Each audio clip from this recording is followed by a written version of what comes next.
Hello and welcome to the Talkcast Podshow, the #1 show on the internet and your 8th evil ex. I'm Lenny Pator, and I am joined this week by the sexiest of demon hipsters, Kaiser Neko. Hey, I'm hearing noises, animal voices. The Creme de la creme. I actually don't know. The feminine abyss. Staring at the truth till I'm blind. That's all. Damn Look, it, man! Beck, Come on, you don't even know the songs. I know the songs, but they're written like a lot of these Sex Bomb ones are written by Beck, and he makes up a lot of words. And yeah, no, I actually love all of the songs from Scott Pilgrim, like all of them. Mm-hmm. But some of them make no fucking sense, and I'm okay with that. Which they're absolutely not supposed to. Nah, I wouldn't believe like so. They're meant to invoke that high school garage band kind of sound. But yeah, we're here to talk about Scott Pilgrim, easily top 5 favorite movies for me. Potentially, I think your favorite. I think like the way you gush on about it. God damn it! You know, I feel okay. So, as somebody who that film was aimed squarely toward at a time that it could only have possibly worked in. I feel sort of bad saying that it is one of my favorite, if not my favorite films of all time, but damn it, it might be. Well, if you consider when it was released, 10 years ago, sometime within the last week here, we were literally in that age range, that that 22 to 25-year-old demographic that this movie kind of depicts the young adult lives of. So it really, specifically for us, hit at that exact right time. Yeah, and it especially is a kind of listless white guy in his early 20s. Yeah, it is a listless film. Artistic white guy. Yeah, it really does. I read the comic first, quite specifically because one of my friends was like, yo, they're making a Scott Pilgrim movie, you really need to read the comic. And I'm like, I can just watch the movie and read the comic. And he wasn't there physically, but he might as well have grabbed me by the shoulders and shook me as hard as he could and told me, no, you need to read the comic first, you stupid idiot. So I read the comic first, and I'm really glad that I did, by the way, just getting it out there. And yeah, then the movie came out. Even though the comic was not, even though the entire graphic novel series was not finished at the release. No, it was not, which was kind of crazy. You don't get a lot of things coming out, while it's the thing that it's adapting itself from isn't finished. I mean, okay, you get like some movies based off of a certain book, especially I think, is the Artemis Fowl series even over? I don't know. I think it's been over for a hot minute. Okay. I know you had Game of Thrones, and look how that fucking turned out. Game of Thrones. You don't usually get it successfully, nope. And this is where like a big part of Scott Pilgrim comes in.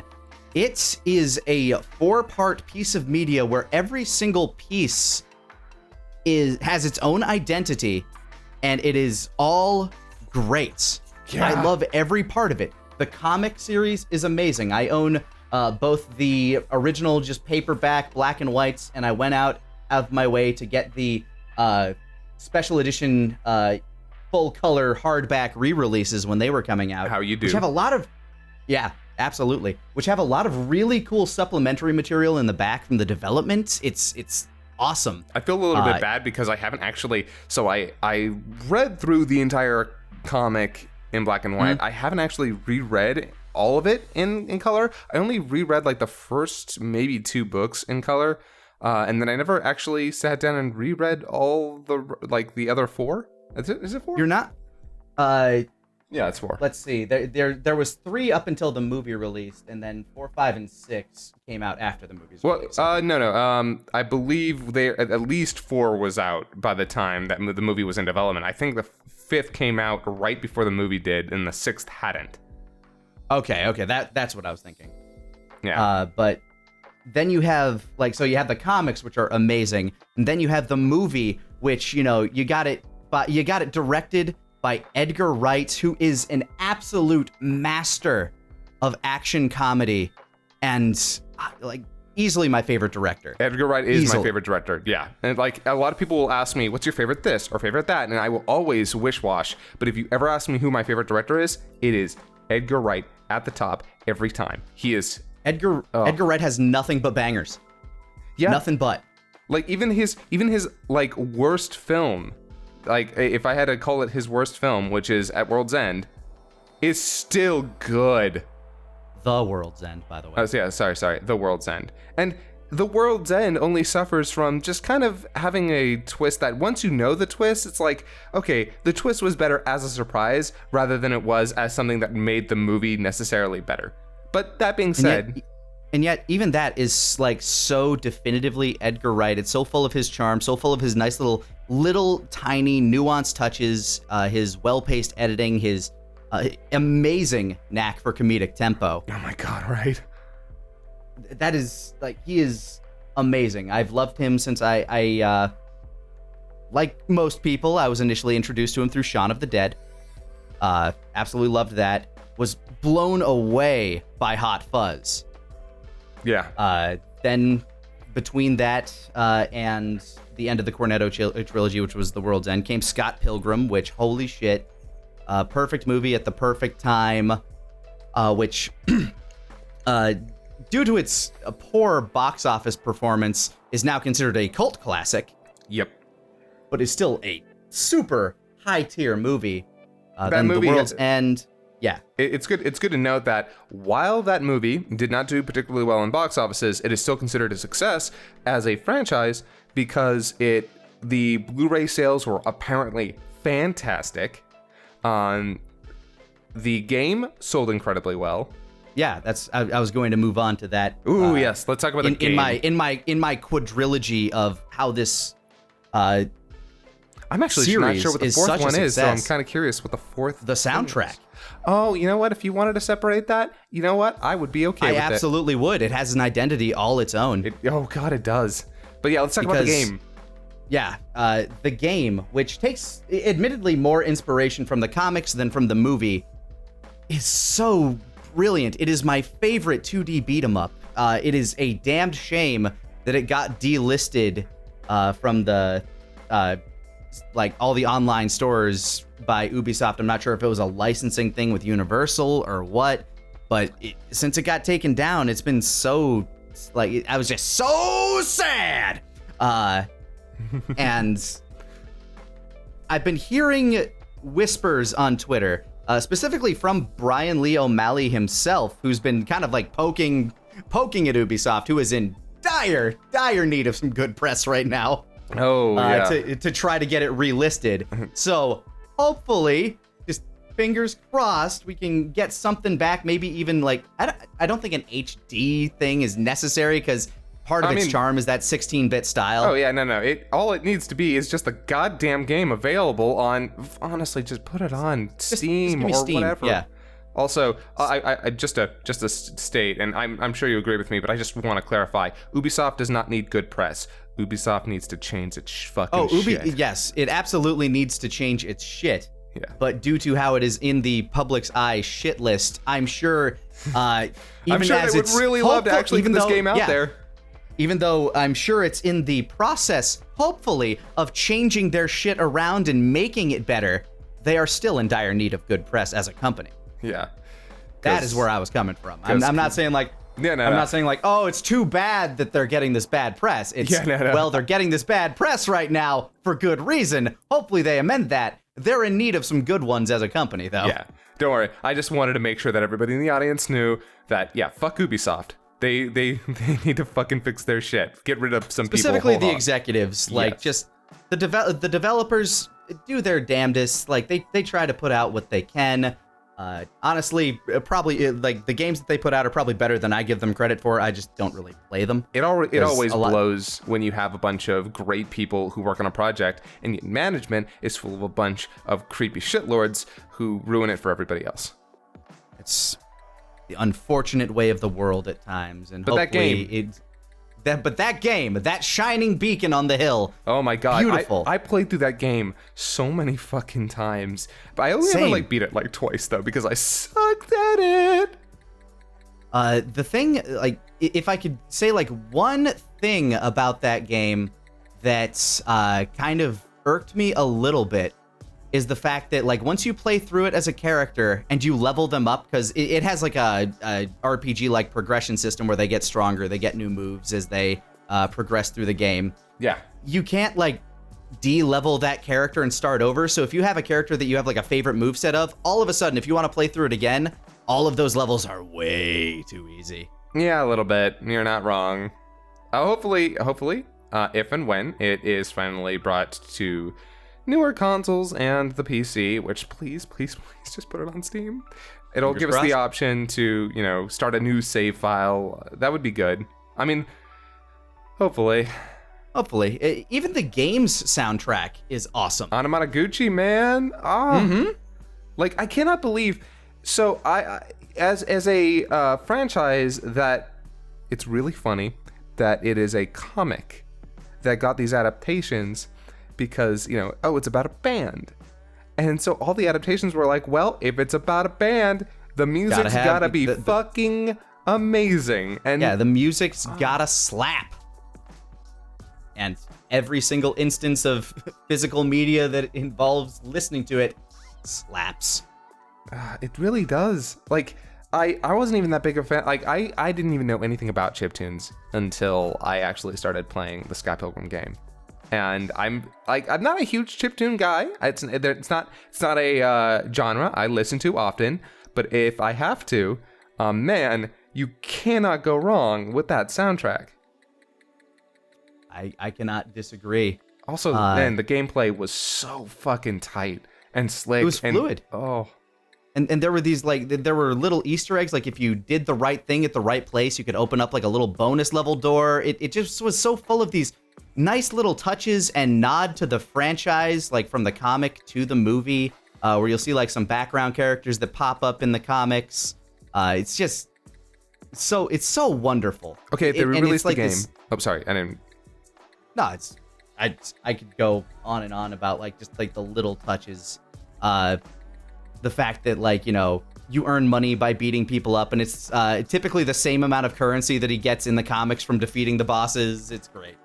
So if they do re-release it, what's your price point? I'm going $9.99. And hell, I will say I'll go $15 if they include the soundtrack. So for like a bonus edition, like they give you the soundtrack with it. Yeah. For the deluxe edition, I'd probably go upwards of 20. If they give you the soundtrack and maybe and give you like a bunch of cool stuff. Obviously, if they release it, no matter what, it has to include the Knives DLC. Like, oh yeah, that pro bono. Yeah, they did release Knives as a playable character after the fact. Yeah. I'd say anywhere like around $10 to $15 seems like a fair price point. But knowing me, I'd play $20 just to play it. I'm thinking $9.99 for the base game, and then upwards of $20 for any extra stuff, because I really do. I would love just to have that game, and I would play through it immediately. I think I still have it downloaded on my 360. I just haven't plugged that thing in a long time. But I know I never uninstalled it. I gave my 360 to a friend, so I hope he can enjoy it. Yeah, I have a penchant for like grabbing onto things and just never getting rid of them, never like deleting them from my hard drive unless I have to, which is why I still have a PS4 with PT on it. And this is part of that bigger ongoing conversation, especially as of late, for particular reasons about digital media and the preservation of said media. I low key think that we do need to preserve media, and there are ways that we should do that. And I want companies to prioritize that a little bit more often. I think we need to be careful about not losing, because we've actually lost more media to time than people really realize.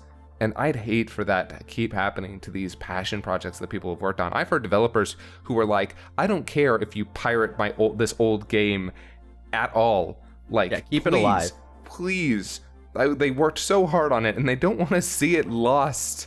Now, if it's available to you for for a reasonable price, pay for it. Support the things that you love. But hey, if it's something that is lost to time, don't let it be. Yeah, I mean, and there's also something to be said about trying to preserve media in an unhealthy way. Like all of the digital remasterings of some things that actually destroy some of the original artwork. I saw a comparison recently, and I don't want to go too far down this tangent. Jurassic I want Park? to gush about Scott Pilgrim forever. No, Cinderella. Oh, yeah. Oh, oof. Disney's Blu-ray re-release absolutely obliterates the finer details of a lot of the scenes. These companies need to stop using DNR. Either go through it painstakingly, frame by frame, or do not use DNR at all. DNR destroys classic pieces of art. It's you're basically making potato Jesus. Stop it. I mean, this has been a public service announcement by TFS. Yeah. Anyway, but Scott Pilgrim. Okay, so I feel like we've gone over the game more than we've gone over either the comic or the movie. But that's because I feel like the meat of this is going to be discussing the movie, which true. I feel like both of us are more familiar with. Even though, in preparation for this, my mega mind decided to go back and read through all the comics again. So I know like a few of the. It's obvious where the movie and the film diverge. Yeah. Or the movie and the comic diverge. But to go into the movie, where I think is where most everybody has any exposure to Scott Pilgrim. Like that's where everybody's baseline for this is. That's where most people are introduced. If you haven't read the comic, definitely highly recommend. The color prints are awesome, and they're all available.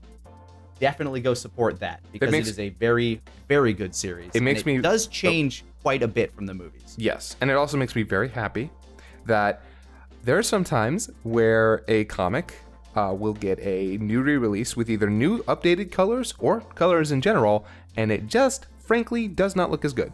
It just happens, and it's like, this was actually better in black and white. I can happily, firmly, without hesitation say, the Scott Pilgrim series benefits from color. It really does. You get a lot more detail in some of the wider shots. Brian Lee O'Malley, in his art style, loves to do these very avant-garde split-page shots where there'll still be frames on one side, but then there'll also be like a slight split in the middle where the image continues over into like a full next-page spread. Mm-hmm. And he does this a lot to great effect, usually for reveals or chapter endings. They are very well detailed in his art style. This how would you describe his art style? It's kind of like a cross between like a chibi art style and like Hanna-Barbera cartoon. I don't know how to exactly describe it. Brian Lee O'Malley's style is very exceptionally immediately recognizable, and that's always really cool when you've got an art style that people can pick on like that. Yeah, it's this beautiful blend of West meets dear Lord, West meets Eats. There we go. I did not do my tongue twisters today. I spent more time studying the Pilgrim. Suck some more dick, it'll help. Anyway, so his style is so fascinating because it actually reminds me a lot, and I'm going to use this term, and it's a loaded term, but I think everybody understands it. It's very similar to what people call the CalArt style. And the idea is to be minimal with the amount of detail, give these broader, rounder shapes. It is to... That's the Steven Universe gumball kind of... They call it the jelly bean mouth, and it's not... Okay. It's a loaded term, but to be completely honest with you, it is overused and misunderstood. There's nothing wrong with that particular art style. It is something that has definitely become more and more popular as time has gone on, partially because a lot of animators realize that, oh wow, this is actually really easy to animate. Significantly more convenient. Yeah. And this happens all the time. Art goes through phases like this all of the time. You should have seen what happened during the 70s and 80s with animation. I mean, it all looked cheaper and yeek, but these phases happen. In the next 10 years, you're going to see more changes, and it's going to be it's the ever evolving and changing world of art and animation. But I will say Brian Lee O'Malley was kind of ahead of the curve with this. These particular designs, these big eyes and round heads. It definitely cribs that anime style that that they use to great effect for showing off emotion, just making the expressive features more pronounced. Right? Yeah. Like his expressions always came off so clear and so phenomenally. Like when a character is angry, you feel it. When they are tired, you feel it. When they are just having fun, you embarrassed, feel it. Shy. Yeah. He is. There are a lot of nuances in the comic that are kind of lost in the movie, mostly just because humans don't express like that. Nope. Ramona Flowers in the comic is significantly more expressive, even though I absolutely I adore Mary Elizabeth Winstead's cold, icy demure. Man, it plays very well into this like mysterious character that Ramona Flowers represents, but in the comic she's much more down to earth and is like wears her emotions a lot more on her face. So this is an interesting. We've gotten into a place where I was wholly ready to go, but a little bit earlier than I was expecting, which is the difference between the comic and the movie. Which I don't want to go like fully into that, but there are quite a few. You do.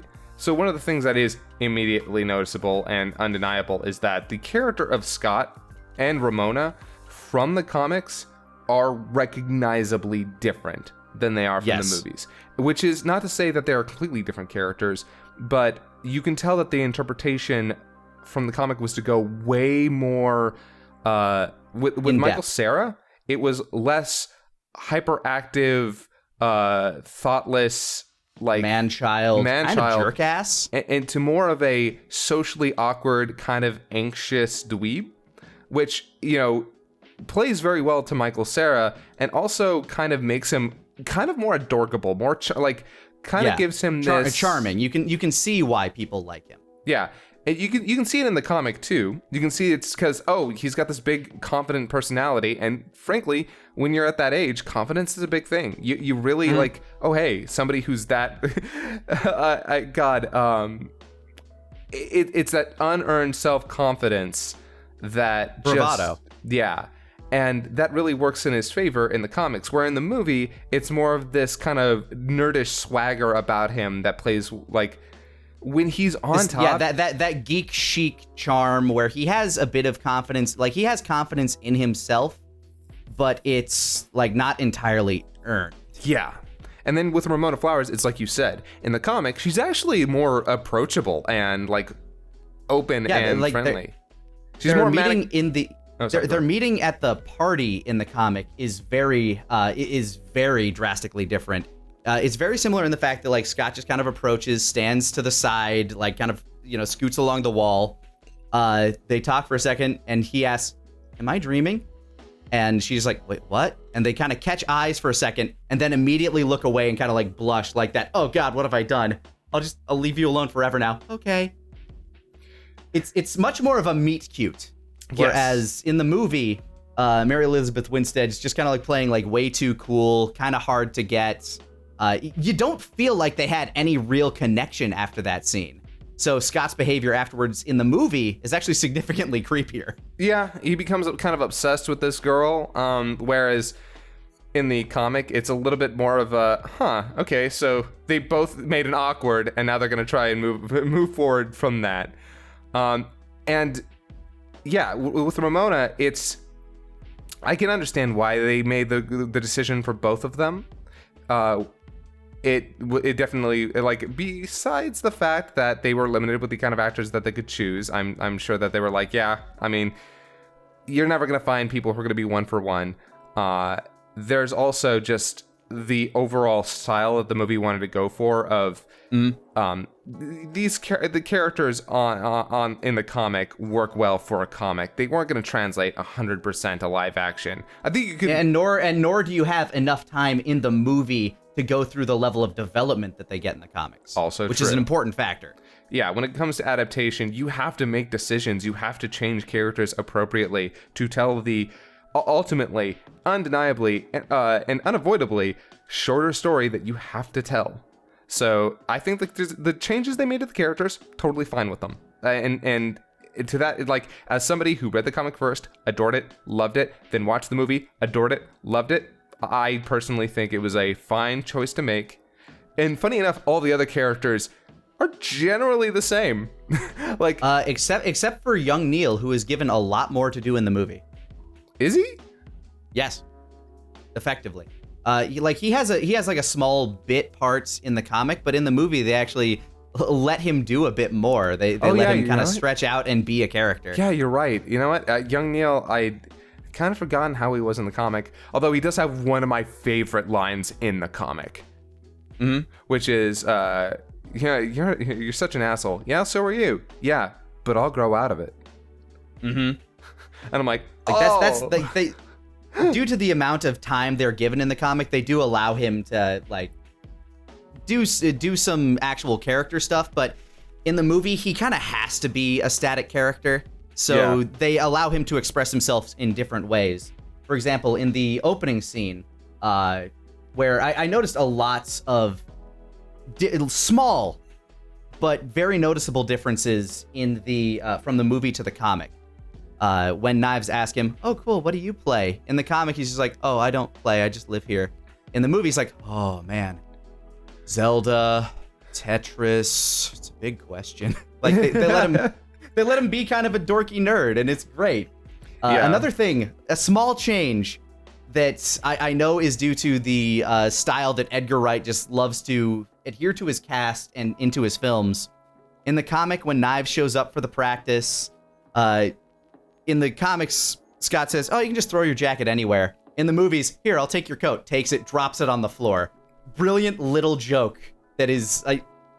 That's something that Edgar Wright does just so brilliantly. Just these tiny little things that, you don't think about, but it's funny. That's literally the entire movie. Like, I cannot stress enough how well made all of Edgar Wright's movies are, and this is no exception. Like, the small details all over the place, the consistency, just the dedication to making every single frame on screen mean something. It's insane. It's a level of dedication that inspires me a lot. And yeah, the sheer style, like the visual style, you feel like you're watching a comic. It is insane how well he's able to combine all these non-diegetic elements without any, like, I never felt like it was out of place. I never felt like, oh, that's jarringly, like, bad CGI. No, it just feels like it's a part of the universe, even though you can tell it's all CGI. You can tell, obviously, when the game graphics show up, like, okay, obviously that's CGI, but it never feels like it's just... It feels he works in like those 16-bit crunched sound effects that you're familiar with, like from old Super Nintendo games. Oh yeah, the sound design in this movie is nuts. They fit perfectly, and the non-diegetic text that pops in everywhere, that like the just really gives you that feeling that you're watching a comic. The most visually striking stuff too. Especially the image where Scott's going up against Todd, and he's just kind of holding him up with his, telekinetic vegan powers. It makes sense if you've seen the movie. If you haven't, why are you here? Oh, I know the scene. I know what you're talking about. And you just see this like white rippling as everything kind of moves to like black and white, which is really pronounced colors or really pronounced shading. It's beautiful. Yeah, like that whole scene. There are just so many scenes in the film that could have easily come off as corny or lame or just trying too hard, and it all comes up to like somebody in the chat said it's a visual language instead of a shortcut, and you're right. It is a visual language. It is amazing how well he communicates all of these elements. I could honestly go on 4 hours talking about all of the different beautiful visual elements throughout the film, not just in terms of the special effects but colors, the use of color, framing. Oh my god, lighting. Can you believe the choice of lens on what to focus with? It's and the fight insane. Scenes. the fight choreography had no business being as good as it was. It's better than most. Okay, I'm gonna flat out say it. The fight choreography, the action in Scott Pilgrim is better than 90% of the best box office action films in like the last decade. Do you know what highlights that fact the most to me? We saw 2 movies that weekend when we were up. Yeah, we saw 2 movies that weekend when we were up in Vancouver because we were. This was just after Anime Evolution 2010, I believe. Yeah, because 10 years ago. And we saw 2 movies. One was Scott Pilgrim. One was The Expendables. This was a better action movie. The action comedy, the action rom-com was a better action movie. Yeah, it really was. And I remember, everybody else was a little bit more happy with Expendables. I was just kind of pissed because I'm like, that was not a great action film, and it was neutered by being PG-13. And I was like, Scott Pilgrim was the better movie, and I was a sour little bitch. I was the most sour, salty little bitch because Expendables cannibalized, just fucking devoured the box office for Scott Pilgrim because they came out the same fucking weekend. You can blame a lot of that on the marketing. I do blame a lot of it on the marketing because it's like, oh yeah, look at this romance film. And I'm like, it's yes, but no. So much more. Like it's the problem. It's a nearly impossible to market movie because all of the best comedy bits only serve their purpose in the the scene itself. They need the context. You can't show funny bits from Scott Pilgrim kind of out of order. There are so few what you'd call stingers, things that you'd actually put in a comedy trailer to make it to get its point across. I do think Bread Makes You Fat is a really good one, but even then it's, I don't know. Bread Makes You Fat, Scott jumping out of the window to avoid knives. Those are like the 2 biggest stingers I can really think of that could like fit into a comedy trailer. Everything else is very contextual. It also, although it did have one of the best trailers of all time with Invaders Must Die. That trailer is it was crazy. Like, I think I'm unfamiliar with that one. I'll have to look that up. Ooh, definitely look it up. It's nuts. It's so good. The Invaders Must Die Scott Pilgrim trailer is one of the best trailers I've ever seen. Also, the song is a banger, like straight up. I could have said that wider. I bet I could, but I won't. You could try. But going back to the visual style, like you said, you could go on forever and ever about how amazing it is. Can you think of like one specific scene that like really catches you on this movie's visual style that you always kind of go back to? Actually, you know what? It's a weird one. It's probably not my best example, but it is one that constantly I come back to because I'm just impressed. Sticks out in your mind? Yeah, I'm always impressed with how good this fucking scene looked because I love good action choreography. I'm a huge fan of old kung fu films. I really wish films would stop using so many different fucking camera angles to accentuate their movement. Let the actors / the stunt people do their thing. John Wick has it right. God fucking damn it. Anyway, point being, there's a scene, it's the one at the bar with Roxy. Was it Roxy? No. Yes. Roxy. Okay, so it is Roxy. You know, Envy is his ex-girl. I always get them mixed up. Roxy shows up and uses her belt whip blades, whatever fucking thing is. Her IV from Soul Calibur chainsword. Yeah. That fight is insanely cool. Just how well it's done, how well all of its visual, like, you always know what's happening with all these crazy movements. It's so good. I was just sitting back thinking to myself, how is this a movie that exists? How is this scene so much better than like most modern fight scenes that I watch? It's insane. It's so good. Like, then just I don't know. Hard to think of one. Also, there are a lot of little touches that go by very quickly. The fact that they win their first Battle of the Bands because Matthew Patel blows up Crash and the Boys. It's a flash cut. One of the littlest touches that I had to get pointed out to me in the director's commentary, which, yes, I love this movie so much, I've actually watched the director's commentary twice. Yep. He uses Edgar Wright chose to use a filter on the camera lens that grabs ambient background light and changes their shape. And on the bus, when he's talking with Ramona about their relationship is budding, in the background, whenever Scott is in the shot, all of the lights in the background are hearts, like they're all shaped like hearts. And when Ramona's in focus, all of the lights are shaped like X's. It is awesome. Like, just these tiny little touches that you wouldn't even think to do, but Edgar Wright does. Yeah, because he was in love with that comic. You can tell, it's so interesting because he made so many changes.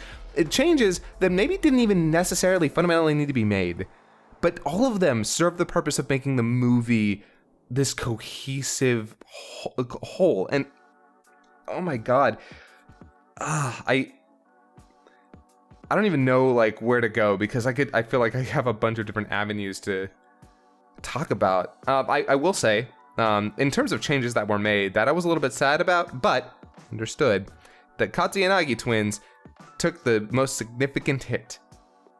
They absolutely did. It was for a very big reason, because in the comic, their role is significantly longer, and it kind of goes into Scott's backstory with Kim a lot more. Yeah. Also, oh my god, stuff that they didn't have time to play off of. Also, the one girl they cut out of the film entirely. What was her name?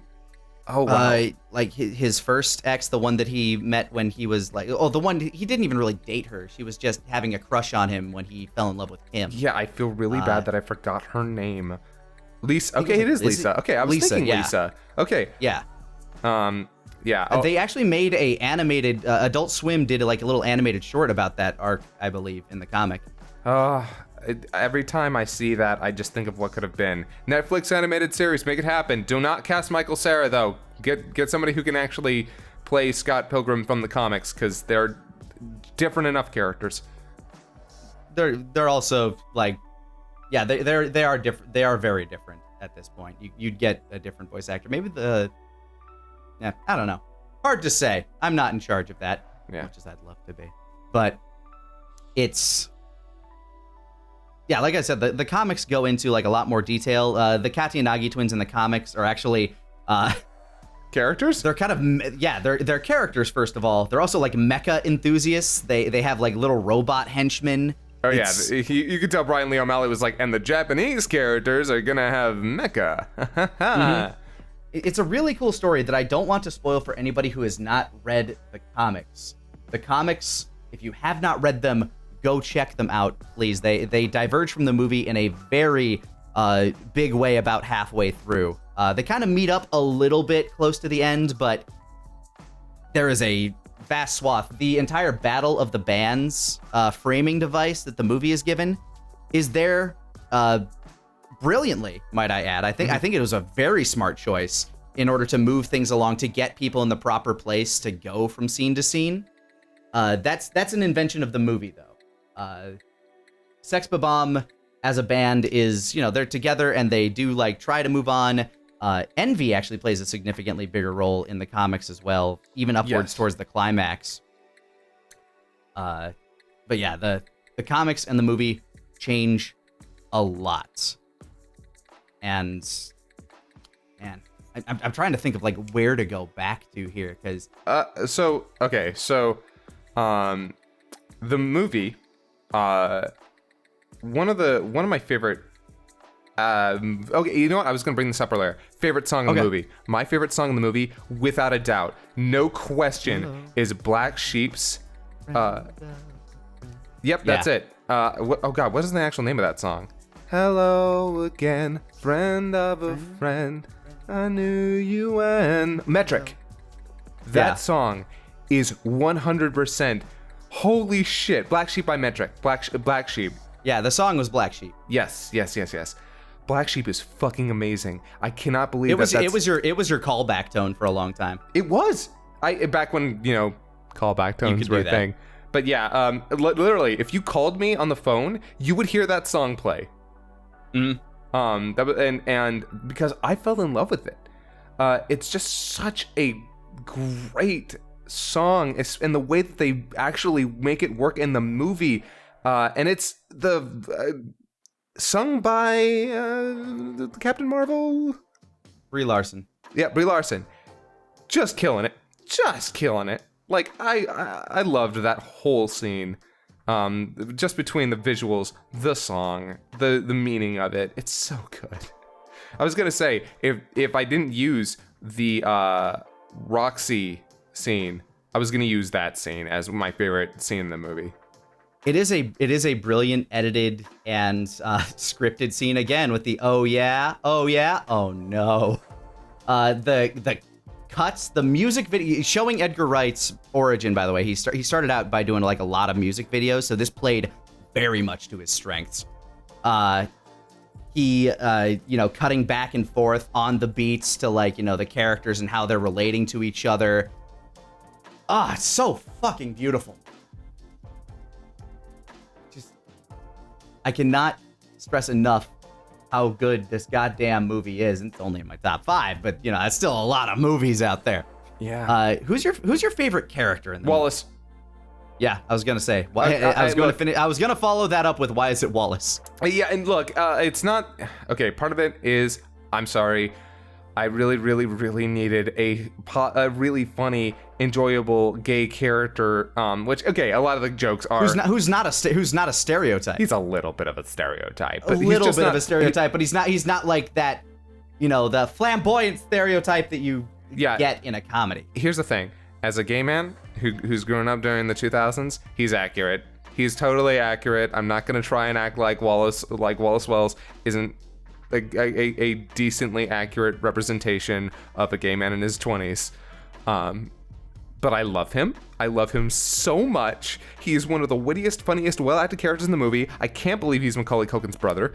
Yeah. And Kieran Culkin. Yeah. And god damn it. Every scene he's in, he enhances just by being his smarmy, smart-ass self. I love him so much. And I loved him in the comics. I loved him even more in the movie. Just goddamn. The fucking gay, the gay test that he puts Stacy, Anna Kendrick's character, Scott's sister's current date through at the Battle of the Bands with Crash and the Boys. That was a test. You passed. Just making out by the end Wallace, of it. again? Wallace again. Anna Kendrick you're probably really underappreciated in this movie too. Like as Stacy Pilgrim. Oh yeah, she does such an awesome job. I am sad that she gets like 3 scenes in the movie, because she every time she does have this great presence, but unfortunately her character is just there's not a need for more of her. Actually, the one character I found very interesting who got a lot of screen time, who was also fantastic, was the bandmate for Envy. I forget her name, but she's Jenna. I don't think she had like nearly any screen time in the movie. She definitely didn't have any lines. Are you talking about in the comics? She definitely played a bigger role in that. Wait, I could have sworn she's the girl who does the thing with her mouth. No, you're thinking of Aubrey Plaza, Julie, Steven Stills' ex. So wait. So Julie isn't? I could have. No, she's not a bandmate. She is because she shows up kind of everywhere around town. She works at the coffee shop. She works at the record store. But she's the one that hosts the party where Scott meets Ramona. But she is a groupie for Envy, and that's why I was confusing it, because she does show up in the scene where she's a socialite that knows everybody in the scene. She has the connections, basically. Yeah. Sorry, I confused her with the drummer with the robot arm in the comic. She's very different and plays a different role in the comic, which changes the dynamic between Scott and Todd a bit more. Oh god, you know what character there were 2 characters that I was really sad to get excised from the comic, although they had no place in the movie. The first one is Knives' dad, who I loved him. I absolutely loved him in the comic. He was so much fun and such a great like mid boss for Scott. Yep. You never see either Mr. nor Mrs. Chow in the movie. Yeah. And the other one was I forget what his name is, but he was the other gay dude who has one of my absolute favorite lines in all of comic books, which is, "He is as hot as the hell you two bitches will burn in." That is the sassiest line. It is. I remember reading that. I can't remember the character though. Yeah, I can't remember his name. I just remember I loved him a lot, but they had to cut him for obvious reasons, and they also had to cut what happens with him and Steven, which I don't want to go into for anybody who hasn't read the comics. But it is, oh my god, I missed him. But again, unfortunately, I understand why a lot of my favorite character moments from the side characters from the comics ended up getting excised. Kim is still great in the movie. Fantastic. Yes. Phenomenal. She's got like 10 lines. And they're all good. Like literally every line. They're all amazing. Yeah, every line out of Kim's mouth is spectacular. If your face had a life, I would punch it. Yeah. Which, by the way, I made a sticker out of that for my Telegram thing. I made a bunch of Scott Pilgrim stickers just with different comments. Which is like, hey, are you all right? Do you have brain damage? But yeah, no, like there's so many fantastic lines for all those characters. And yeah, they unfortunately had to basically be cut down to just serving the very base necessity to kind of give not even backstory, just world building to give you an idea of, okay, so this is who Scott is as a character. Which is why, again, I would love a fucking show. Well, we can always hope and keep our fingers crossed, because Scott Pilgrim is an amazing story, a very different coming-of-age tale. You get a lot of them that go from, like, you know, the teenage years to young adulthood, but not a lot that deal with the transition, like, you know, just post-college to actually trying to figure out exactly who you are, kind of adulthood, where you're figuring out what's up with you. Sometimes you get directionless and decide to regress a little bit. In the case of Scott, it's dating a high schooler and, you know, making a lot of mistakes in his relationships throughout life and not really coming to terms with them. Oh, sorry. Go ahead. When you do get into that relationship that you actually believe could be something, you have to deal with that other person's baggage as well. In Ramona's case, her 7 evil ex-boyfriends, which are, you know, the literal the literal physical representation of all of her baggage. Yeah. And one of the things about the film and the comic that they both have in common, which I'm glad the film did not change, even though it kind of represents it in a different way, is that Scott Pilgrim is a piece of shit. Yes, he's much more a piece of shit in the comic too. Yeah. And so that was something when I was reading the comic, I really had to come to terms with as it went on, because Scott in the comic is fun and he's enjoyable and he's thoughtless, but he's also a dick. Yeah, he's an absolute dick of a man-child. Yeah, because as you read on, a lot of those moments that you're kind of supposed to just take on the chin, you realize, oh no, this is how he literally acts all of the time. Mm-hmm. And if you surrounded yourself with friends and you acted like that all the time, how are they going to respond? And as the comic goes on, you really get an idea of like, oh man, yeah, no, he's actually kind of awful. Like, not like fucking alt-right racist asshole, but he's thoughtless, he's selfish, he's lazy. And it's like, wow, man, you really don't think any of this shit through. And his relationship with Wallace is really interesting in that regard, because Wallace basically pays for everything. Wallace owns everything in that apartment, just kind of like lets Scott sleep there in his own bed.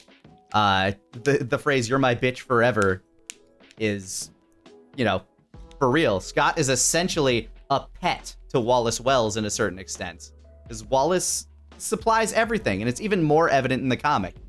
Yeah, and that's why, and that's a lot of people. I know some people who cannot get into Scott Pilgrim because they're like, wow, Scott's insufferable. I'm like, you know what? That's fine. I totally get it. That is the point. But if you can't identify with that, Or worse, you identify with it and it just puts you off, like, oh no, I can't go back down this fucking this hole of my past self. I get it. But for me, when I was a kid, it was actually a really important story for me to see. I was a very selfish, lazy kid. I was, and wholeheartedly, it's still something I'm getting over. I really only ever thought of myself, and while as I grew up, I became more aware of other people and I wanted to get better, it's tough. And one of the only things that makes you a better person, and I'm going to say this outright, one of the only things that truly helps make you a good person is surrounding yourself by people who drive you to get better. There's a phrase out there, actually, that you are the average of the 10 people you spend the most time with. Ooh, okay, yeah, I can see that. And if you spend time with people that are going to bring you up, they bring you up. If you spend time with people that drag you down, you get dragged down. Yep, and you can't, and let me say this, nobody else is responsible for you becoming a better fucking person. Nobody is responsible for that. It is up to you. But their influence is always tangible. I honestly only became a better person. Like, and yeah, I'm a great person. I became a better person, and I improved on myself because I knew some people who I fell in love with, who I was like, these people are my friends, and I want to do right by them. And I listened to them, and I worked with them, and when I hurt them, I tried to stop the behavior that hurt them. I surrounded myself with people who inspired me, and that's something that's good. You have to put in the work. You have to do it yourself. But if, again, it's like you said, if you surround yourself with people who are shitty or selfish or do not care about the world around them, myopic people, then you're not doing yourself any favors. It's weird to say that. That's a powerful lesson to take from anything, people. Yeah, but that's kind of ultimately the message of Scott Pilgrim, actually, especially the comic. The movie is a little bit more. Part of it is. Yeah. There's going more into it. It's also, being able to recognize within yourself what mistakes you made. It's actually the role that Nega Scott plays in the comic way more than in the movie, where it's actually, it's actually the shadow self trope where you have to face all the negativity in yourself in order to overcome it. Yeah. And that's something that the movie doesn't really do. It actually kind of puts a lot of the Nega Scott's personas into the evil X's themselves. Because every single one of them represents a piece of Scott that's kind of shitty that he needs to get beyond. Yeah, a little bit. Except the Katayanagis, which are just kind of there. Yeah, the guy. Yeah, unfortunately, Katayanagi twins got a really cool scene in the movie. Characters? What characters? They're Japanese and they play music. Another little touch that I love in the movie, by the way, just going into like little Easter egg things. When they go to like turn up their amp in the middle of that amp v amp battle, the final symbol that they crank it up to is Juichi, meaning that their amp goes up to 11. Oh, I know. I saw that and I was like, oh, my limited understanding of Japanese is freaking out. I know. It's such a small little touch that if you don't know Japanese, you won't get. Oh my God. Fucking Edgar Wright, man. Yeah. But yeah, and then ultimately that kind of leads to the differences between the endings. Now, obviously, we're going to get into a little bit of the spoilers for the endings. I'd say probably for the movie and for the comic.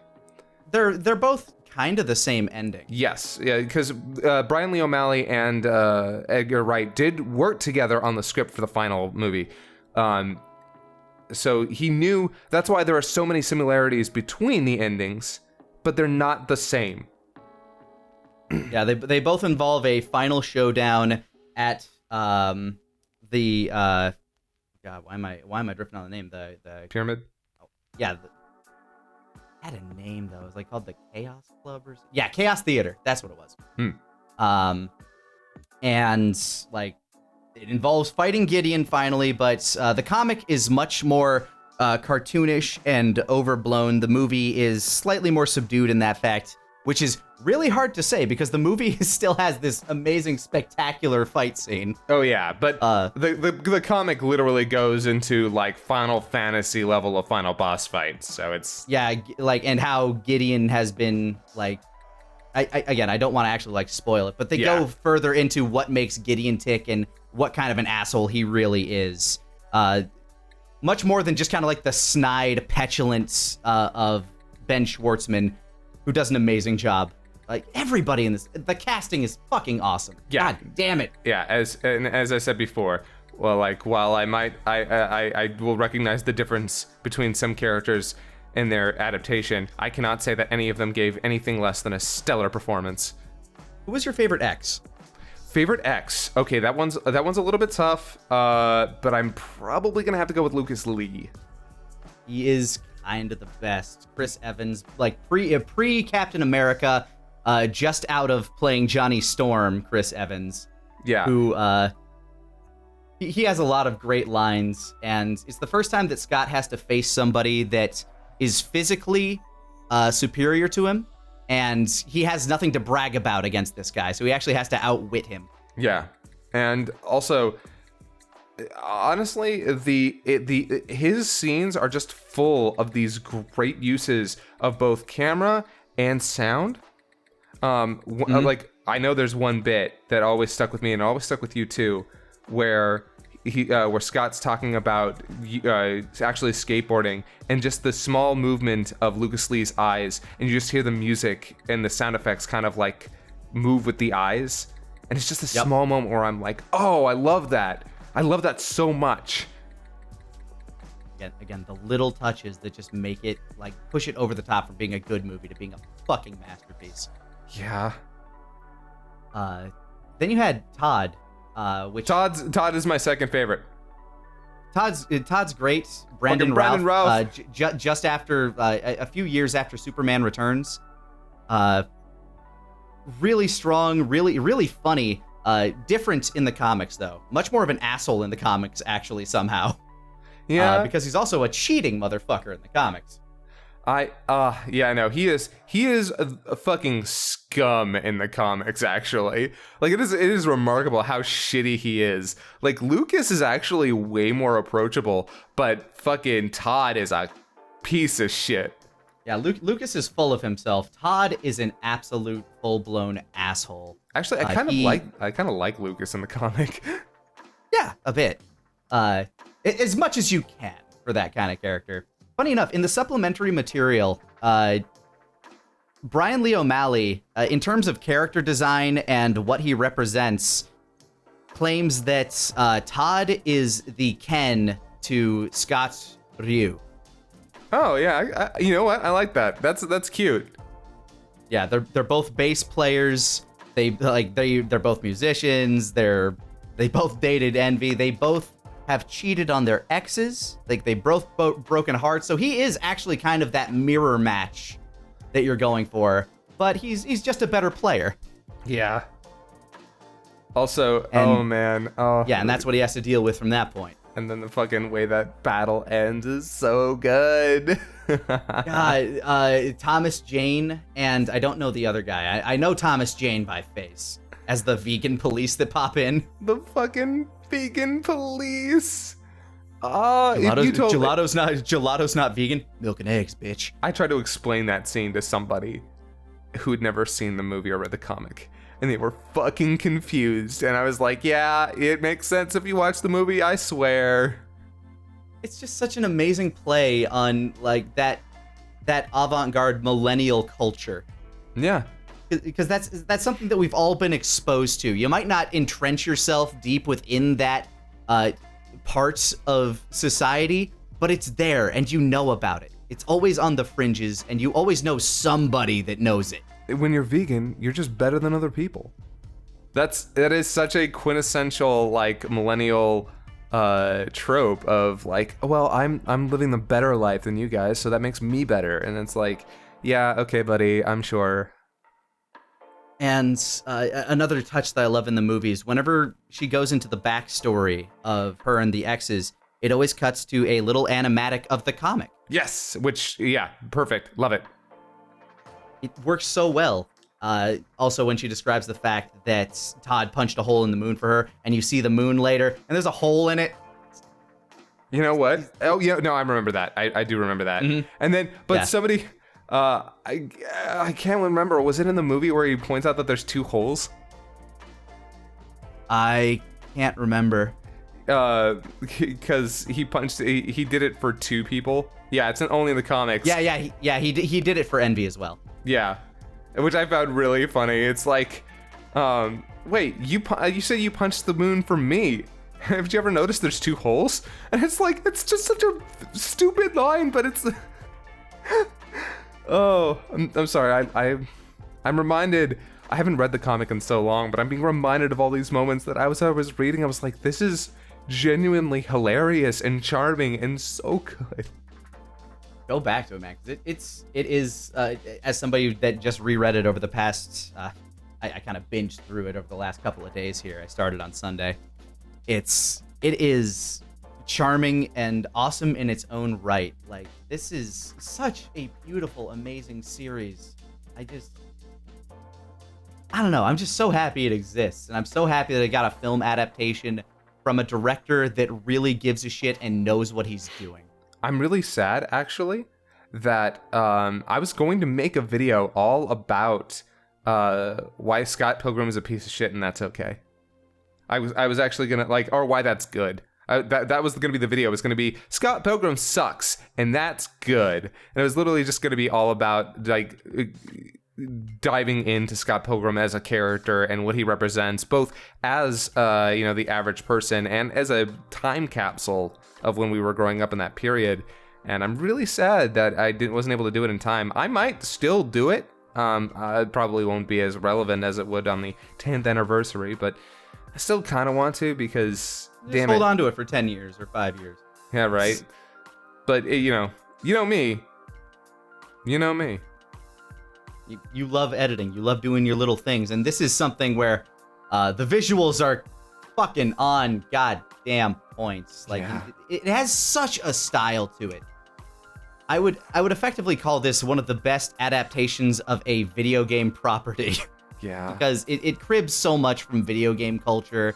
It's goddamn. So, you know what? We've actually been able to avoid spoiling too much, but if we can continue to, for people who maybe haven't seen this, how do you feel about the 2 endings? Do you think one was better than the other? You mean the movie's alternate ending? Yeah. I prefer the ending we got, honestly. It feels way better than the one that's the alternate ending. Where he ends up with the other person. It's just that one feels like a regression. A lot of people say, well, that other ending made more sense. I'm like, no. I mean, okay, it's okay if you feel that way. I get it. But for me, it's like, with everything that had happened and everything he'd gone through, he really represented that, no, he's not in the place to do that. Like, he shouldn't.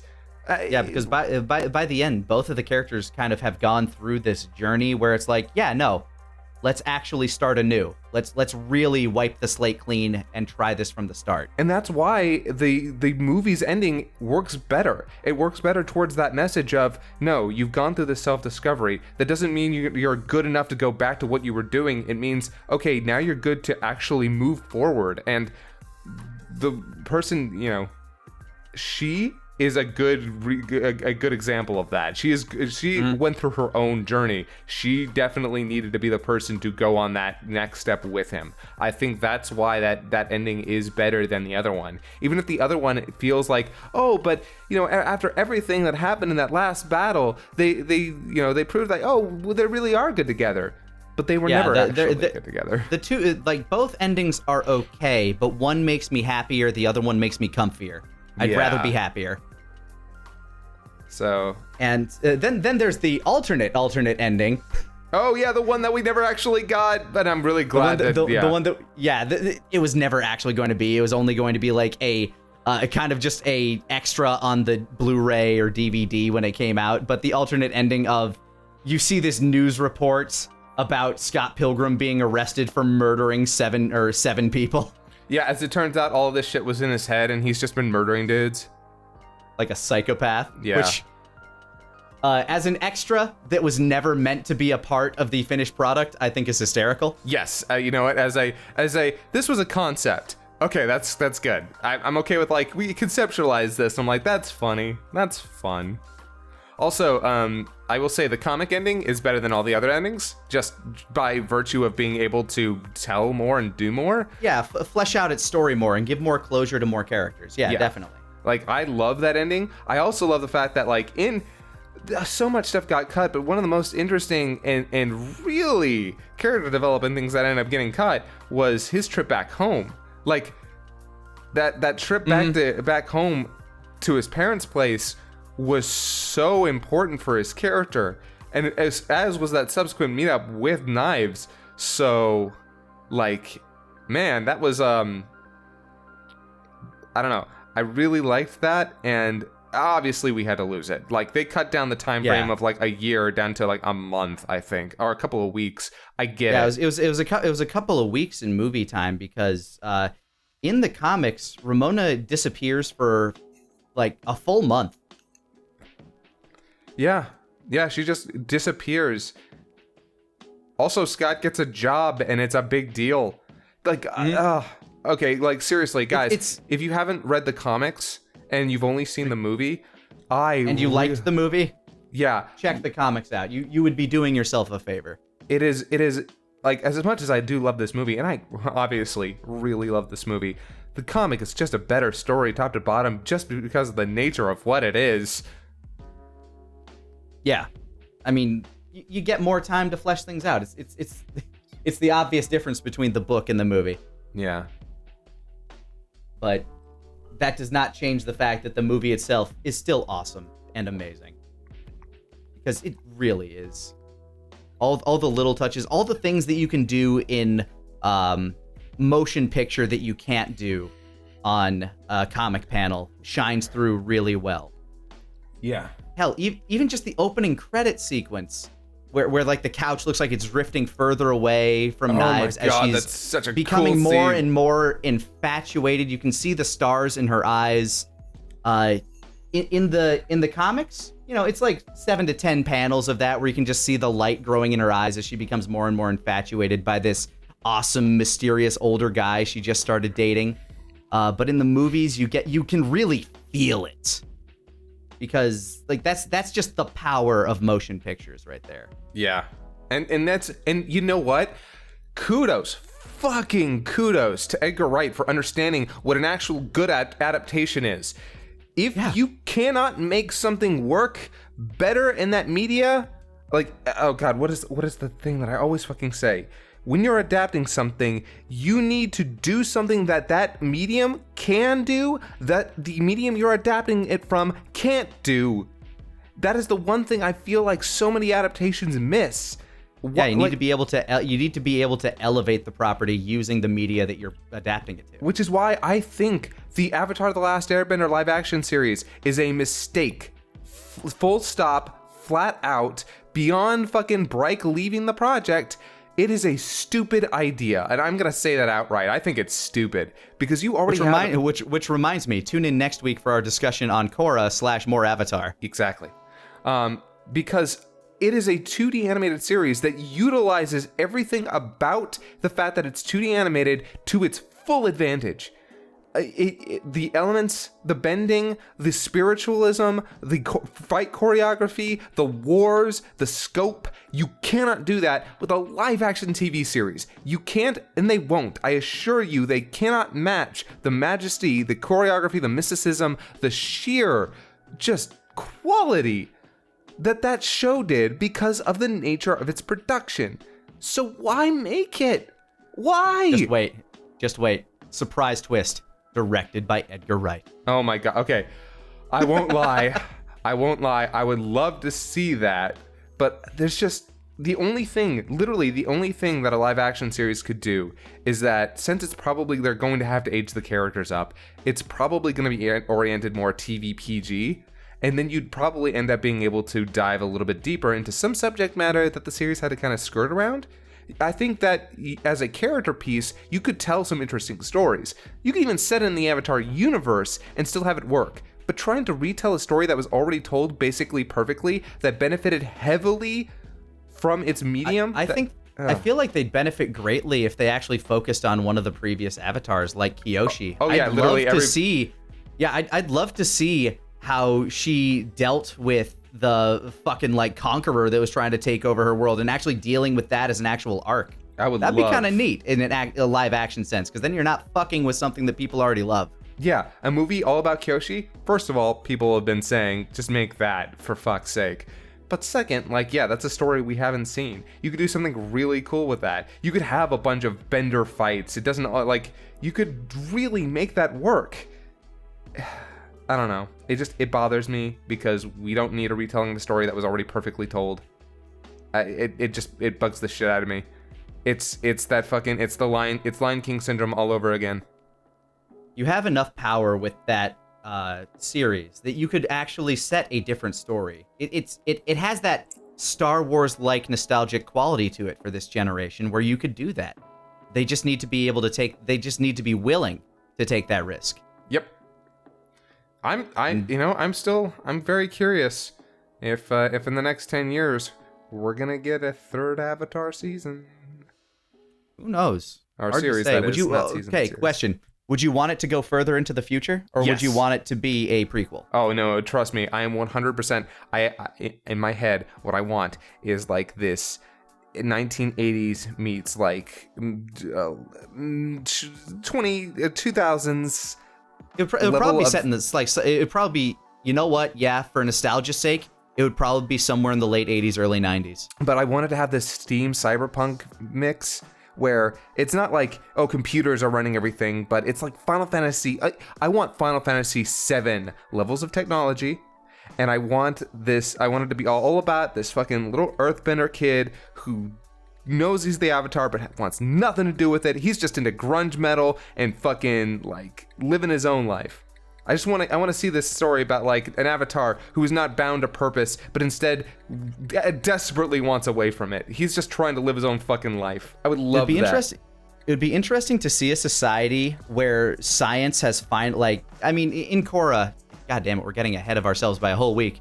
Yeah, It would be interesting. We'll save this conversation because I Yeah. have thoughts. I have lots of thoughts on this. But to wrap this up, Scott Pilgrim, amazing. Check out the goddamn comic. If you haven't seen the movie, why? It's on Netflix. Go watch it. I literally just watched it before we did this. It is awesome. Cross your fingers that the game gets re-released. God damn, this series is amazing. Do you have any final thoughts that you want to drop out there on Scott Pilgrim? Scott Pilgrim came at the exact right moment in my life. And I don't know if I would have loved it as much if I had been 5 years older or younger. I don't know if it would have struck the chord with me that it did, but it left an amazing impact on my life.